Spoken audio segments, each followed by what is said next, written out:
नमस्कार दोस्तों, आपका हमारी चैनल के अंदर एक बार आज फिर से मैं स्वागत करता हूं। बस एक ही गुजारिश करना चाहता हूं कि आप इस वीडियो को पूरा देखिए, अंत तक बने रहे। आपको वीडियो बहुत ज़्यादा पसंद आएगा और चैनल को सब्सक्राइब करके शेयर कर दीजिए। तो वीडियो को स्टार्ट करते हैं। महाशिवरात्रि विशेष एक संपूर्ण प्रेम कहानी। शिव और शिवा की प्रेम शब्द में 2.5 अक्षर होते हैं जो 2 पूर्ण और एक अधूरे शब्द से बना है। तो आज मैं शिव पार्वती की एक लव स्टोरी कहने जा रहा हूं, तो चैनल को सब्सक्राइब कर दीजिए। तो दोस्तों, कहा जाता है कि प्रेम शब्द ही अपूर्ण है, इसलिए हर किसी को यह पूर्ण रूप से नहीं मिलता।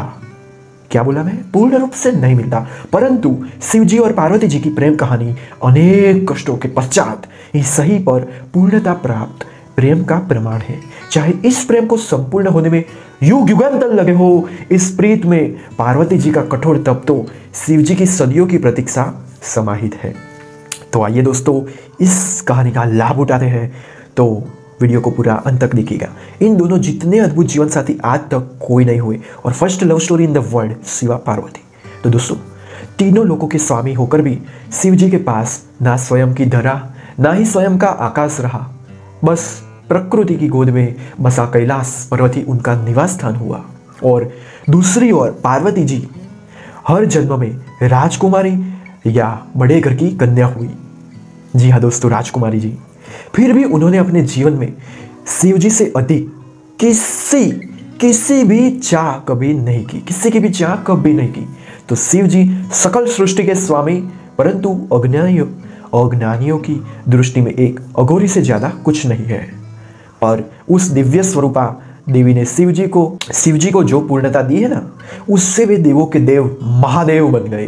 क्या बन गए? देवों के देव महादेव। तो दोस्तों, पुराणों में वर्णित है कि पार्वती जी ने शिव जी की अर्धांगिनी बनने के लिए 108 बार जन्म लिया। अंतिम 108वीं बार में वे पार्वती जी बनी। पार्वती जी के स्वरूप से पहले उनका जन्म दक्ष प्रजापति की कन्या के रूप में हुआ था। तब उस जन्म में भी उन्होंने प्रेम से वशीभूत होकर शिव संग प्रेम विवाह किया। परंतु उनके पिता प्रजापति की इच्छा रही थी कि सती विष्णु जी को वरण करे, ताकि वे सब प्रकार के वैभवों से युक्त व प्रसन्न रहे। पर सती तैयार ना हुई, बल्कि उन्होंने घोषणा कर दी कि मेरा वास्तविक सुख तो महादेव में निहित है।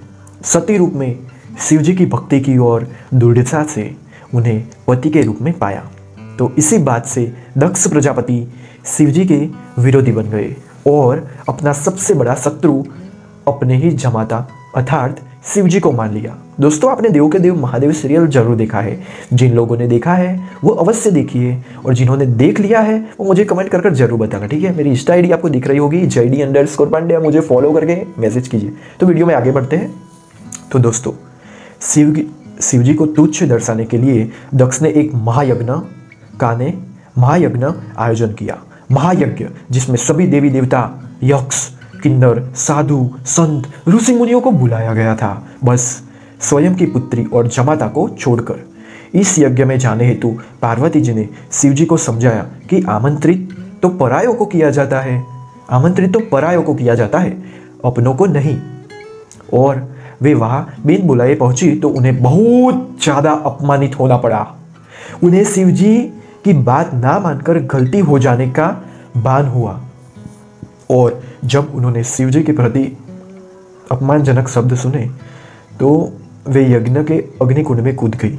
जी हाँ दोस्तों, शिव जी को जब पता चला तो उनके गणों ने यज्ञ भंग कर दिया और सती ने पुनर्जन्म में पुनः शिव जी से मिलने का वचन देकर प्राण त्याग दिए।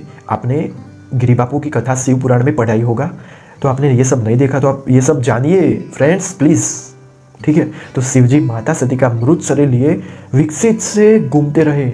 तब विष्णु जी ने भटक रहे थे, जब शिव जी घूम रहे थे तो विष्णु जी ने सुदर्शन चक्र से 51 भागों में सती का तन काट दिया, शरीर काट दिया, जो आज भी 51 शक्तिपीठ के रूप में स्थापित है, ठीक है दोस्तों।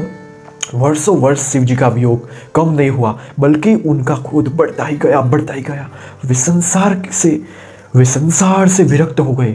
इधर सती ने वादा निभाते हुए पर्वतराज हेमवान और रानी मैना के गर्भपुत्री के रूप में पुनर्जन्म लिया। पर्वतराज की पुत्री होने के कारण उन्हें पार्वती जी नाम मिला। नारद जी ने किशोरी पार्वती जी को जीवन साथी के रूप में शिव जी को पाने के लिए तपस्या का मार्ग बता दिया। तो फ्रेंड्स, तब पार्वती जी ने अपनी सखी को अपने हृदय की बात बताई। जी हाँ दोस्तों, उनकी सखी उन्हें घोर बियाबान जंगल में लेकर गई, जहां पार्वती जी ने अन्न जल का परित्याग करके विभिन्न कठोर से कठोर तप सहस्त्रों वर्ष तक तप किए। तब शिव जी ने सप्त ऋषियों को पार्वती जी को समझाने के लिए भी भेजा।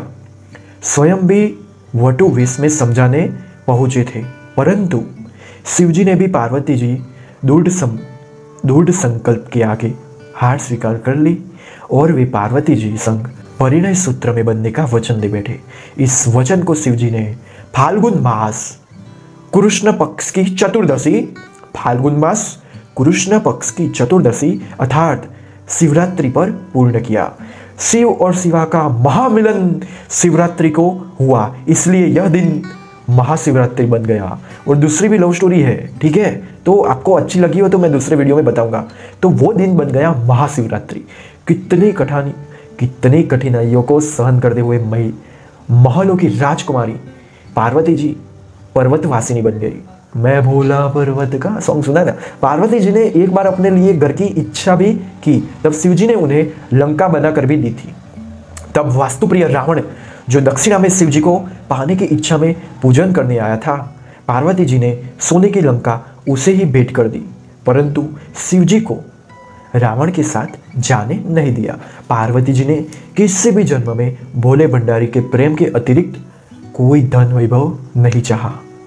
जी हाँ, कोई धन वैभव नहीं चाहा, बल्कि जीवन की हर परिस्थिति, सुख दुख परिस्थिति में शिव जी का साथ। सूर्य की किरणों, पुष्प में सुगंध, तो शरीर संग प्राण बनकर निभाया। तो दोस्तों, ये थी कहानी। तो दोस्तों, वही शिव जी ने भी तो हर जन्म में पार्वती जी की प्रतीक्षा की। शिव जी जो गले में मुंडमाला पहनते हैं, वो पार्वती के हर एक जन्म का ही तो प्रतीक है, जिसे वे हृदय से लगाए रखते हैं।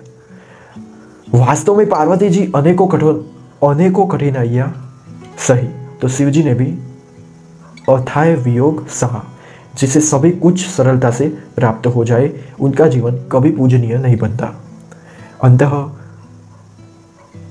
अंततः दोनों ने संपूर्ण प्रेम की परिभाषा घुट दी। आज के युग में जहां प्रेम, लव, प्रीत के मायने बदल गए हैं, जहां प्यार के स्थान अर्थभोग, विलास ने ले लिया है, जी हाँ, वहां शिव शिवा का निश्चल, निस्वार्थ, अडिग प्रेम सभी के लिए प्रेरणादायी है।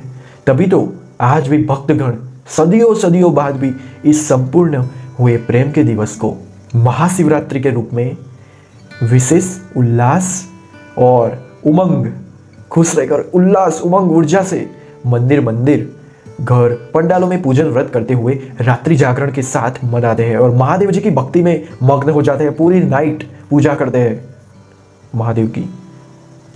साथ ही महादेव और महादेवी से इसी तरह के पूर्ण प्रेम को पाने की कामना करते हुए जीवन में संपूर्णता और सकल सुख पाने की भी इच्छा करते हैं। इस संपूर्ण युगल जगत के माता पिता का आशीर्वाद माँ पार्वती और महादेव, पिता महादेव का आशीर्वाद सभी के जीवन पर सदा बना रहे। सभी को आने वाली महाशिवरात्रि पर्व की अनंत स्वस्ति कामनाएं। तो दोस्तों, तो बोलिए जय जय पार्वती पते हर हर महादेव। तो मिलते हैं अगले वीडियो के अंदर, तब तक के लिए धन्यवाद।